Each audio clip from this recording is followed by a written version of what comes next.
ওকে আমি টিকটিকি বলে ডাকি মাঝে মাঝে।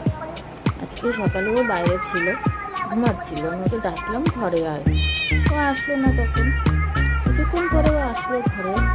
আসার পরে আমার বাবা ওকে দেখতে পেয়েছে, তাড়া দিয়েছে, ও পালিয়েছে। আমাকে খুঁজলো, কিছুক্ষণ পাইনি, যেই তাড়া খেয়ে বাইরে বেরিয়ে গেছে।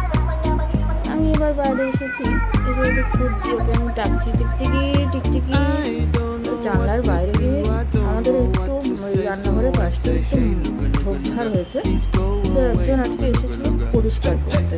আমি জানি না অবশ্য, এবার আমি গাছের পাতাগুলো নড়ছিল বলে কী করেছি, আমি ভেবেছি ও রয়েছে।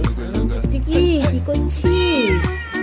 তখন ওই যে লোকটা পরিষ্কার করছিল সে বলছে, এই তো জঙ্গল পরিষ্কার করছি।